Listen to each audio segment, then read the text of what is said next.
Students अस्सलाम वालेकुम। हम पढ़ रही हैं C++ लैंग्वेज। आज हम दो प्रोग्राम बना रहे हैं जिसमें डिफरेंट किस्म के फंक्शंस को यूज़ करेंगे।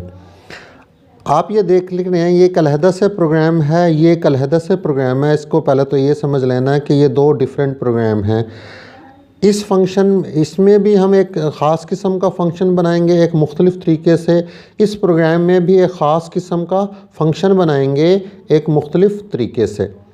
अब इस प्रोग्राम में देखें, hash include iostream using namespace std void add me int comma int, ये प्रोटोटाइप दी गई है। Int main int a b, दो वेरिएबल हैं, ए बी इंटीजर टाइप के, ए की वैल्यू 10 है, बी की वैल्यू 40 है। एडमी ये फंक्शन को कॉल कर रहे हैं यहाँ पर।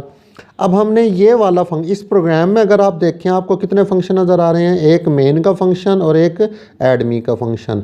तो ये एडमी का जो ये फंक्शन है इसकी हमने कोड लिखना है, इसकी हमने बॉडी यानी इसकी फंक्शन डेफिनेशन लिखनी है। यही यूज़र डिफाइंड फंक्शन है। तो मैंने आपको कैसे समझाया था कि सबसे पहले कैसे लिखा जाता है। सबसे पहले आपने लिखना है वाइड, फंक्शन बनाने का तरीका, फिर फंक्शन का नाम ऐड मी। अब अगर यहाँ पर अगर दो वेरिएबल होंगे तो यहाँ पर भी दो वेरिएबल होंगे, इंट एक्स इंट वाई और ये बॉडी। अब यहाँ पर हम लिख रहे हैं इंट z एक वेरिएबल ले लेते हैं, z is equal to x plus y, cout z, और ये हमने प्रोग्राम को एंड कर दिया। अगर आप ये देखेंगे तो हमने क्या किया यहाँ पर, ये हमारे पास क्या है, यूज़र डिफाइंड फंक्शन बनाया हमने। अब इस लाइन को क्या कहेंगे, फंक्शन हेडर, और यहाँ से लेकर यहाँ तक ये बॉडी ऑफ फंक्शन है और ये पूरा क्या है, फंक्शन डेफिनेशन। और इस लाइन को क्या कहेंगे, फंक्शन कॉल या कॉलिंग ए फंक्शन। और जैसे ये फंक्शन हेडर होता है, इसी फंक्शन हेडर को हमने इंट मेन से यहाँ पर पहले लिखना है। यहाँ पर जैसे इंट या वाइड एडमी, यहाँ तो लिखा हुआ है ना इंट एक्स इंट वाई, यहाँ पर भी आप एक्स और वाई लिख सकते हैं, इंट एक्स इंट वाई, वरना वेरिएबल के नाम आप यहाँ पर नहीं लिखें तब भी ठीक है, लिख दें तब भी ठीक है। ज़्यादातर जो स्टाइल लिखा जाता है तो यहाँ पर सिर्फ डाटा टाइप लिखी जाती है, तो वेरिएबल के नाम आमतौर पर प्रोटोटाइप में नहीं लिखे जाते। तो इस लाइन को कहते हैं फंक्शन प्रोटोटाइप या फंक्शन डिक्लेरेशन, और इस लाइन को कहते हैं फंक्शन कॉल या कॉलिंग ए फंक्शन। और ये जो है ये फंक्शन डेफिनेशन है, ये यूज़र डिफाइंड फंक्शन है, याद रखना है आपने। अब इसकी एग्जीक्यूशन कैसे होगी, प्रोग्राम की एग्जीक्यूशन मेन फंक्शन से स्टार्ट होती है। कंप्यूटर यहाँ से स्टार्ट लेगा, यानी इस लाइन को पहले एग्जीक्यूट करेगा, फिर इसे पढ़ेगा। ए और बी दो वेरिएबल, ए की वैल्यू 10 है, बी की वैल्यू 40 है। इसको देखें, ये लाइन जो है ये कहलाती है फंक्शन कॉल। जैसे ही इस लाइन को पढ़ेगा कंप्यूटर जंप करके इस यूज़र डिफाइंड फंक्शन पर आएगा, यानी इसको पढ़ते ही। तो जब यहाँ पर आएगा तो याद रखना ए और बी वेरिएबल की वैल्यू अपने साथ लेकर आएगा। ए वेरिएबल की वैल्यू कितनी है, 10 है, बी वेरिएबल की वैल्यू कितनी है, 40 है, तो 10 और 40 यहाँ साथ लेकर आएगा। अब यहाँ से यहाँ पर आ गया, यहाँ से चलता जाएगा चलता जाएगा चलता जाएगा, जैसे ही यहाँ पर पहुँचेगा ये जो पहला वेरिएबल है इसकी वैल्यू x को देगा। तो a की वैल्यू कितनी थी, 10, वो किसको मिल जाएगी, x को, तो x की वैल्यू कितनी हो जाएगी, 10। फिर आगे जाएगा चलता जाएगा चलता, जैसे यहाँ पहुँचेगा तो इस वेरिएबल की वैल्यू इसके हवाले कर देगा, इसको असाइन कर देगा, दे देगा। तो b वेरिएबल की वैल्यू कितनी थी, 40 थी, वो किसको मिल जाएगी, y को मिल जाएगी। इसको पढ़ने के बाद कंप्यूटर यहाँ पर आएगा, फिर यहाँ पर आएगा, फिर यहाँ पर, फिर यहाँ पर आएगा। x की वैल्यू कितनी है, हमारे पास 10 है, y की वैल्यू यहाँ से कितनी है 40 है, 10 + 40 50 हो जाएगा, तो z की वैल्यू क्या हो जाएगी 50। सी आउट z से क्या होगा, ये 50 को प्रिंट करा देगा। प्रिंट कराने के बाद यहाँ आएगा, यहाँ से प्रोग्राम कहाँ पर जाएगा, कंप्यूटर वापस वहीं से पर जाएगा जहाँ से कॉल हुआ था, और यहाँ पर रिटर्न 0 और ये प्रोग्राम की एग्जीक्यूशन यहाँ पर आकर ख़त्म हो जाएगी। तो डियर स्टूडेंट्स, इस प्रोग्राम में आपने गौर से देखना है कि जब ये फंक्शन कॉल हुआ था तो दो वैल्यूज़ a और b की वैल्यूज़ कंप्यूटर यहाँ पर साथ लेकर आया था यूज़र डिफाइंड फंक्शन में। ये हमारे पास यूज़र डिफाइंड फंक्शन है, और a वेरिएबल की वैल्यूज़ किस किस को दे दी, a की वैल्यू x को और b की वैल्यू y को। इन वेरिएबल्स की वैल्यूज़ को हम कहते हैं एक्चुअल आर्गुमेंट, एक्चुअल आर्गुमेंट या पैरामीटर भी कह देते हैं, एक्चुअल पैरामीटर। और x और y की वैल्यूज़ को हम कहते हैं फॉर्मल आर्गुमेंट या फॉर्मल पैरामीटर भी कह देते हैं।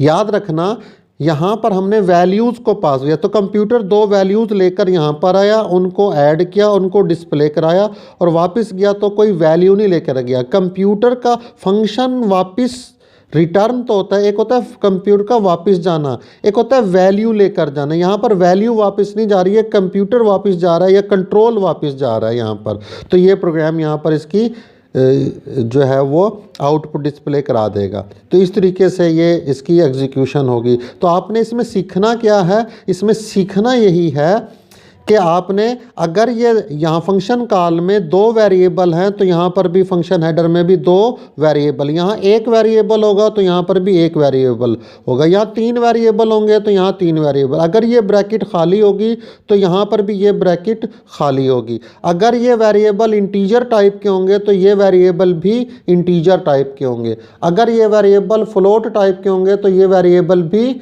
फ्लोट टाइप के होंगे। ये ज़हन में रखना है आपने। अब इस प्रोग्राम में आ जाते हैं हम। यहाँ पर हमने क्या किया, देखें प्रोग्राम की एग्जीक्यूशन कहाँ से स्टार्ट हो रही है, मेन फंक्शन से। इंट a b c तीन वेरिएबल हैं, a की वैल्यू 10 है, b की वैल्यू 40 है। अब इस लाइन को आपने गौर से देखना है, इस लाइन को आपने गौर से, यहाँ से देखें इस हिस्से से ये फंक्शन कॉल हो रहा है। यहाँ पर अब हमने इस फंक्शन को लिखना है, यूज़र डिफाइंड फंक्शन को, इंट ऐड मी, इकट्ठा लफ्ज़ है ऐड मी, इंट x कॉमा इंट y। अब यहाँ पर हम लिख रहे हैं int z is equal to x plus y, और यहाँ पर लिख देते हैं रिटर्न और z, आगे सेमीकोलन, और ये प्रोग्राम यहाँ पर एंड हो जाएगा। अब आपने गौर से देखना है, इस प्रोग्राम की एग्जीक्यूशन को गौर से समझना है। देखें ये हमारे पास क्या है, यूज़र डिफाइंड फंक्शन है ये हमारे पास। अब प्रोग्राम की एग्जीक्यूशन कहाँ से स्टार्ट होगी, मेन फंक्शन से। यहाँ पर आएगा a b c तीन वेरिएबल हैं, a की वैल्यू 10 है, b की वैल्यू 40 है। देखें यहाँ से ये क्या हो रहा है, फंक्शन कॉल हो रहा है। कंप्यूटर यहाँ से जंप करके वापस इस फंक्शन पर आएगा और अपने साथ a और b वेरिएबल की वैल्यू भी लेकर आएगा। जब कंप्यूटर यहाँ से इधर आ गया, यहाँ पर चलता रहा चलता रहा चलता रहा, जब यहाँ पर पहुँचेगा तो a वेरिएबल की वैल्यू x को देगा और b वेरिएबल की वैल्यू y को देगा। अब x की वैल्यू कितनी हो जाएगी, जो a की वैल्यू है यानी 10 हो जाएगी, और y वेरिएबल की वैल्यू कितनी है, जो b की वैल्यू है वो 40 हो जाएगी y वेरिएबल की वैल्यू। इसके बाद कंप्यूटर यहाँ आएगा, फिर यहाँ आएगा, एक वेरिएबल डिक्लेयर किया इसने z, x और y क्या की वैल्यू कितनी है, 10 प्लस 40 50 हो जाएंगे, तो z की वैल्यू क्या हो जाएगी 50। अब डियर स्टूडेंट्स यहाँ देखिए, यहाँ लिखा हुआ है रिटर्न। रिटर्न से क्या होगा कि जब ये कंप्यूटर या कंट्रोल वापस वहाँ पर जाएगा जहाँ से कॉल होगा, तो z की वैल्यू रिटर्न होगी उसी जगह पर जहाँ से ये कॉल होगा। एक होता है कंप्यूटर का वापस जाना, कंट्रोल का वापस जाना, एक होता है वैल्यू का साथ लेकर जाना। तो रिटर्न से क्या होगा, z वेरिएबल की वैल्यू वापस रिटर्न होगी यहाँ पर, कितनी, z वेरिएबल की वैल्यू वो कितनी थी, 50 थी। ये 50 वैल्यू किसको असाइन होगी, c वेरिएबल को मिल जाएगी, और c आउट c से क्या होगा, ये 50 प्रिंट हो जाएगा। उसके बाद कंप्यूटर यहाँ आएगा और यहाँ पर आकर प्रोग्राम की एग्जीक्यूशन एंड हो जाएगी। तो आपने डियर स्टूडेंट्स इसमें डिफरेंस क्या देखना है, इस पूरे प्रोग्राम में जो डिफरेंस नज़र आएगा, देखें यहाँ पर हम लिख रहे हैं वाइड एडमी और यहाँ पर लिख रहे हैं हम इंट एडमी। वाइड कब लिखा जाता है और यहाँ पर इंट कब लिखा जाता है, इसी बात को आपने अंडरस्टैंड करना है। देखें ये एक ऐसा यूज़र डिफाइंड फंक्शन बनाया है जो दो वैल्यूज़ तो एक्सेप्ट करेगा, लेगा जहाँ से ये कॉल हो रहा है, और रिटर्न का लफ्ज़ यहाँ पर नहीं है, यानी फंक्शन तो वापस रिटर्न होगा, वैल्यू रिटर्न नहीं होगी। जब फंक्शन खाली हाथ जाए, वैल्यू ना लेकर जाए, तो यहाँ पर लिखा जाता है वाइड। वाइड का ये मतलब होता है कि ये फंक्शन कोई वैल्यू वापस रिटर्न नहीं करेगा। तो यहाँ याद रखना है फंक्शन वापस जाएगा जहाँ से कॉल होगा, वहाँ वैल्यू वापस नहीं जाएगी। वाइड का मतलब ये होता है कि this function does not return any value, value नहीं जाएगा। तो इसलिए इस वाइड को कहते हैं कि ये फंक्शन की रिटर्न टाइप होती है, और वाइड का मतलब ये होता है कि ये फंक्शन कोई वैल्यू रिटर्न नहीं करेगा। अब यहाँ पर आ जाएं इसको और इसको कंपेयर करें दोनों को। यहाँ पर लिखा हुआ है इंट का लफ्ज़, यहाँ पर वाइड की जाए, यहाँ वाइड लिखा है, यहाँ इंट लिखा है। अब इंट कब लिखा जाता है, देखें यहाँ पर लिखा हुआ है रिटर्न जी। ये फंक्शन क्या कर रहा है, दो वैल्यूज़ लेगा, जहाँ से कॉल हो रहा है वहाँ से वैल्यूज़ आ रही हैं, जैसे और वी की वैल्यू आ रही है, और उन वैल्यूज़ को ऐड करके एक वैल्यू रिटर्न करेगा। याद रखें एक से ज़्यादा वैल्यू तो ये एक्सेप्ट कर सकता है, रिटर्न सिर्फ एक ही कर सकता है। रिटर्न कब करेगा, जब यहाँ पर रिटर्न का लफ्ज़ होगा। तो इतनी बात आपने याद रखनी है, जब यहाँ रिटर्न का लफ्ज़ होगा तो यहाँ वाइड कभी भी नहीं आएगा इस जगह पर, क्योंकि वाइड का मतलब होता है कि वैल्यू रिटर्न नहीं हो रही, और रिटर्न का मतलब ये होता है कि वैल्यू रिटर्न हो रही। तो जब यहाँ रिटर्न होगा तो यहाँ वाइड नहीं होगा। अगर यहाँ वाइड नहीं होगा तो क्या होगा, तो रिटर्न के आगे वाली वैल्यू को, वेरिएबल को देखना है। ये वेरिएबल किस टाइप का है, इंट टाइप का है, तो यहाँ पर इंट लिखेंगे। अगर ये वेरिएबल जेड वेरिएबल यहाँ फ्लोट टाइप का होता तो यहाँ पर फ्लोट लिख देते। तो इस वक्त हमारे पास ये जो जेड रिटर्न के आगे जेड लिखा हुआ है, जेड वेरिएबल की डाटा टाइप इंट है, इसलिए ये रिटर्न हो रहा है, तो यहाँ पर इस वेरिएबल की डाटा टाइप यहाँ पर लिखेंगे इंट। तो इसका मतलब ये है कि z की वैल्यू यहाँ पर रिटर्न हो रही है। तो ये फंक्शन क्या कर रहा है, दो यहाँ से कॉल हो रहा है, दो वैल्यूज़ आ रही हैं यहाँ पर, उनको ऐड कर रहा है 50 और एक 50 वैल्यू को रिटर्न कर रहा है। ये 50 वैल्यू मिलेगी सी को, सी आउट, सी से क्या होगा, ये 50 प्रिंट हो जाएगा। तो इस फंक्शन और इस फंक्शन में डिफरेंस क्या है, इनको डिफरेंस समझना है कि ये फंक्शन कोई वापस तो जाता है, वैल्यू लेकर नहीं जाता। ये फंक्शन वापस जाता है एक वैल्यू जो रिटर्न स्टेटमेंट की मदद से, रिटर्न स्टेटमेंट की मदद से एक वैल्यू वापस जाता है, वैल्यू भी एक लेकर जाता है, और एक ही वैल्यू ले जा सकते हैं, एक से ज़्यादा नहीं। ये वैल्यू इस वेरिएबल को मिलेगी और सी आउट सी से।